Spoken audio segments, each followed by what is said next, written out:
Welcome to the More For Me podcast by yours truly, Kat Necole. What up, homie?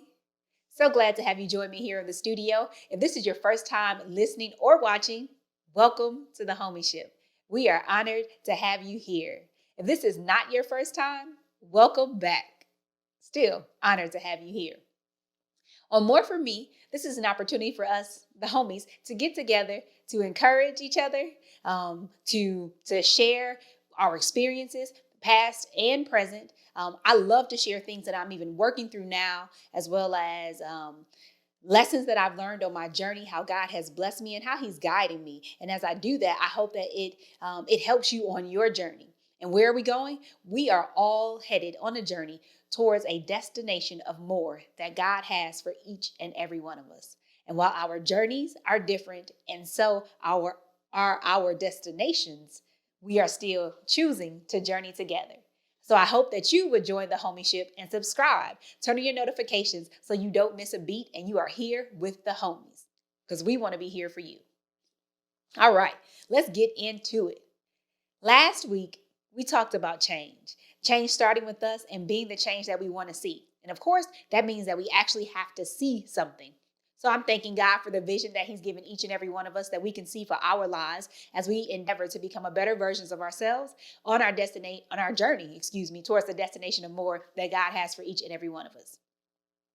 Now, if you happen to follow me on social media, then you know that your girl went in pretty heavy this week on change. Like every day I was coming at it with change, from some perspective, drilling it in. And quite honestly, change has been something that I haven't always embraced or appreciated.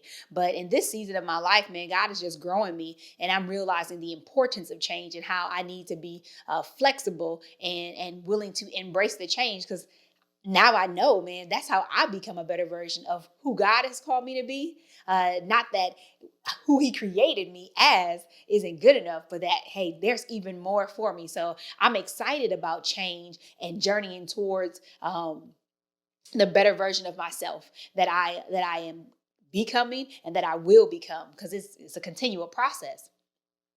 But even in that excitement, it's not always pleasant. Sometimes it's hard, it's stressful. You want to give up. It's just uncomfortable. It may bring up old feelings or new feelings of whatever. It's not always good. That's the moral of the story. But this week, I want to talk about change a little bit more, because we're entering the third week of January. And in the third week of January, you have the 21st day. And it is known that if you do something for 21 days, consecutive days, that is, then you can establish a habit, something that becomes a part of your fabric. It's like who I am. Oh, now I drink more water. Oh, I did this for 21 days straight. I no longer eat red meat. Like it's what? Figure. That was like a little remix, but it's a part of who you are now. And as we approach that 21-day mark, maybe some of you guys on the homieship are a little bit like me, and you've already dropped the ball on something or some things that you set out to do. And I have to be honest. I went grocery shopping on Friday, and I bought this bag of chips. And I smashed that bag of chips, but I'm not supposed to be eating chips. I'm trying to cut down and out processed food. Potato chips are good for me. Fry them and some stuff. Like for me and my body, it's like, nah, we don't need that, chief. But for whatever reason, I'm like, I can have some chips. But I also had planned that day, like, hey, maybe on Fridays, that's the day. That's the day that I could buy a bag of chips and just enjoy it. No, wrong way, wrong way. Turn around, go in the opposite direction. It was a GPS. It's like, please make a U-turn. Please make a U-turn. And that's one of the simple ways. But there are other things that I've been trying to do, and I haven't necessarily succeeded at them. And it kind of seemed like I pressed the pause button, took a break.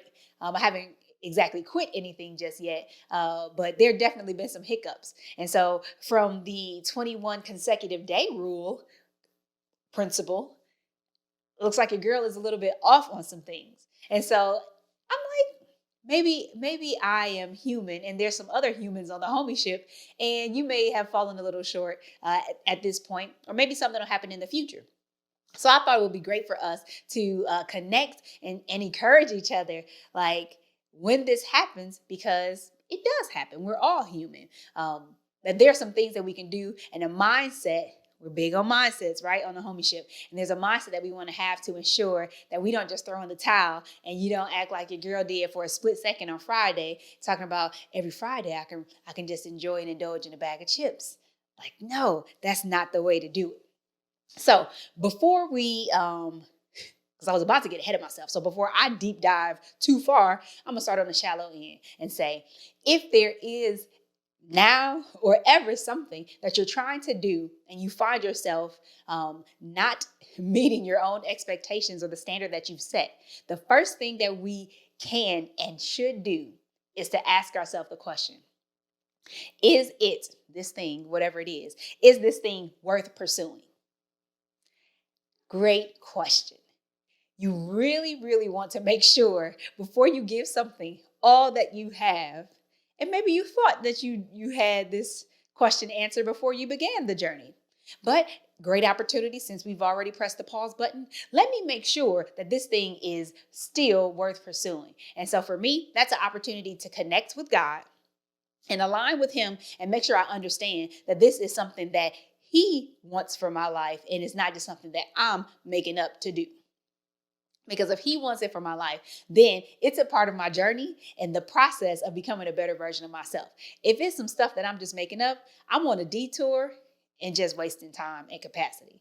And so that's going to be a great opportunity for us to stop right there and say, is this worth pursuing? If the answer is no, then scrap it and ask God what you're supposed to be pursuing. But if the answer is yes, this thing is still worth pursuing, it's worth pursuing, then what do? The second thing would be, don't quit. Like literally, don't give up. I could have then had chips on Saturday. Today, I could play in chips at all, just like going forward. Hey, I'm a chip monster. Like I could just keep on going. But I stopped, haven't had chips again, and I plan not to eat any potato chips going forward. It's just not for me. And you're like, why can't you eat potato chips? Don't get bogged down in the in the example that I'm using. I know that it's something that for my dietary needs is not on my things to consume list, and so I need to reel it back together, focus, and make sure I go back to the desire, goal, and expectation, and that's not one of the things that I'm consuming. But essentially, again, it's this idea that we don't want to quit. We don't want to give up. Maybe we broke our consecutive day streak, but it's not the end. It's not the end. It's just now it's the beginning of a new opportunity to try to pursue that goal, to try to reach that standard, meet that expectation, and again, become that better version of ourselves. Number three, what you do then, so you made up in your mind, I resolve, I will not quit. Now, fail forward. Now, failing forward is this idea that I was introduced to a couple years ago. Now, for me, it was, when I first heard it, it sounded bizarre and just it was radical. It was also crazy. And so I am a type of person that I like to be right. I like to do things the right way.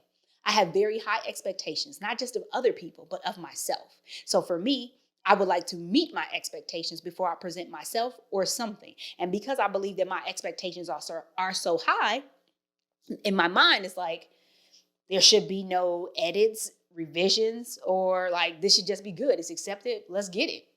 Keep it moving. So because I like to be right, this idea of failing forward doesn't make sense. It makes me uncomfortable. And I basically flat out rejected it at first. Like, no, how about I not fail forward? How about I just get it right? Well, I've matured since then, and I began to embrace this idea of failing forward because as I share here with you guys every week on the homie-ship that, hey, I can learn a lesson. There's an opportunity for me to learn, to grow, and become a better version of myself, no matter if the situation is good or bad. And so to really walk and live that out, I had to embrace failing forward. This idea that you won't always be right, that sometimes you'll get something wrong or something bad will happen, but there's a lesson and an opportunity to learn and grow in that so that you can try again and have an even better outcome, to become an even better version of yourself and be closer to that destination of more that God has for you and closer to the person that he's truly calling you to be. So failing forward, while it's started off for me as like, no, no, thank you, return to sender, send that back to the kitchen. I'm not eating it. Like, I don't want that. Whereas now I encourage you and I try to fail forward. When I think about failing forward, I also think about like my kids riding their bikes. My son, no training wheels. My daughter, not so much. She still has training wheels. Well, she's gotten better at riding her bike. And so now she has these speed demon moments where she is just getting it. I mean, going real, real fast. Her little legs just going, going, going. And it's kind of funny. But like right now, she thinks she's really good.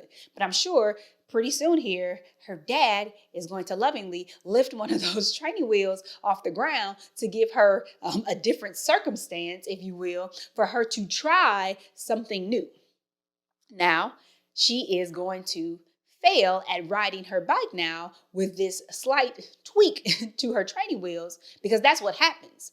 But without that tweak, she won't ever get to the point where she can ride her bike without training wheels unassisted. And so literally, you have to fail forward. Yes, you can do things right and just keep going and keep pressing. But in that failure, like, she's learning about balance and how to control her bike more and utilizing her body, shifting her weight. Like, all these things are helping her to get to that point where she actually really wants to be. And that's to be able to ride your bike unassisted. Because I don't think they make mountain bikes with training wheels. So technically, I think you can get, what is it, the 3 wheels with the 2 in the back, whatever. But that takes away from the point. So my mind should not have gone there. Thanks for indulging me. But the point is, it's a great example to illustrate how failing forward is going to help you make progress to where you ultimately want to be. Because you say, well, how does she know she wants to be there? Well, because she has a big brother and he rides his bike without training wheels, and she is generally trying to do whatever he does. So even if she has no problem with her training wheels, in theory, in reality, she knows that she wants to ultimately do whatever he's doing. And French rides his bike without training wheels. So one day she wants to be able to do that. So you fail forward to get to what it is that you're expecting or you desire in life. Failing forward. It can be very hard because, I mean, you could get discouraged. But then we go back to number 2, was where we don't quit and that we just embrace and receive. And if you haven't experienced it, I dare you to try it so that you can truly believe it and not just hear it and kind of know it, but that you put it to practice, that you can learn and you can become better in failing forward. It's how good cooks. I don't cook, so I wouldn't know, but it's how good cooks, based upon watching my husband and hearing other people, that's how they perfect recipes, right?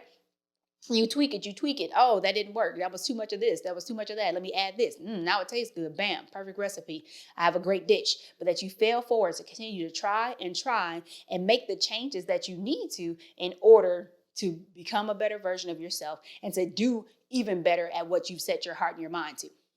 So today, I want to let you know, like, it doesn't matter how well or poorly you've done this year, and as far as it comes to the things that you wanted to change or tweak or remove or add to your life, it doesn't matter. Today literally represents a new day. Not only is it a new year, but this is a new day and a new opportunity for you to do that thing again. Let's stay on the horse. Don't quit, because we've already acknowledged and connected with God to say, yes, this is something I should be doing. So let's stay on that horse, keep at it, and fail forward. Be willing to try and continue to press on. I saw a post on social media, a guy named Jamal King, and his post, it said something to the effect of one man's obedience is connected to other people's destiny. And I often think, like, we talked about last week about how we have power and influence to impact not only our lives, but the lives of other people. So we've already started going along with this idea, but normally it's more of on a one-to-one. And when I read that just a few weeks ago, it really sat heavy with me to be able to acknowledge and accept that what I'm trying to do or what I need to do is connected to other people, not just other people, but their destiny. And that's big. And I've talked about before that sometimes an idea can be so big that I get overwhelmed. But for me, it's like, wow, what an honor and a privilege to know that some of the things that God has put in my heart this year for me to focus on, that as I begin to work on these things and become a better version of myself and be obedient to God, that I can literally impact my life and the lives of other people. It's an honor and a privilege.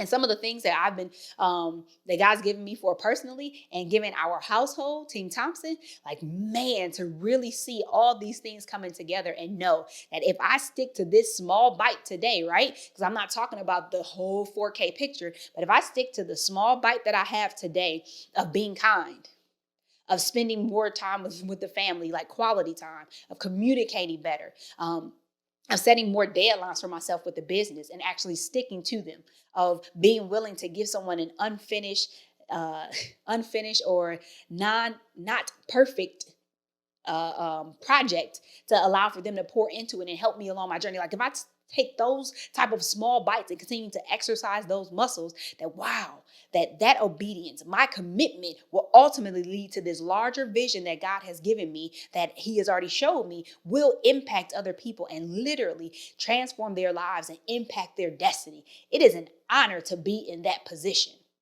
Now you may be thinking to yourself, like, maybe you don't have that same large 4K vision and you're like, yes, this is changing destinies and lives. But whatever it is that you have in your heart to do, it makes a difference, literally, whether you can see it or not, in your life and in the lives of other people. I tell my son, and my grandma used to tell me, like, you never know who's watching you. You never know who's watching you. So it may not be somebody that you know intimately, but you are still making a difference and an impact. So what's in your heart to do, God has given you, don't quit. Stick to it. Even if you press the pause button, press play and let's get it. You can do this thing. You can be exactly what God called you to be. You want to stay committed and be willing to fail forward. That means that we try, and we can continue to try so that we can be the better version of ourselves and reach that destination of more that God is calling us to. I'm really excited about it, and I hope you're excited about it. So although we haven't hit the 21-day mark, whether or not you are still on your consecutive streak or you broke it, let's all continue to keep going on this journey. Whether it's with your change, with your passion, your visions, whatever it is, we are going to keep going full steam ahead. That's it for this week. I want to thank you for joining, for tuning in. And I hope that this encouraged you, that it blessed you, and that you would share it with somebody else who you think needs to connect with the homieship, or that they need to hear this message. And that you guys can let me know how you like the message by rating, reviewing, commenting. Let me know. I want to hear everything.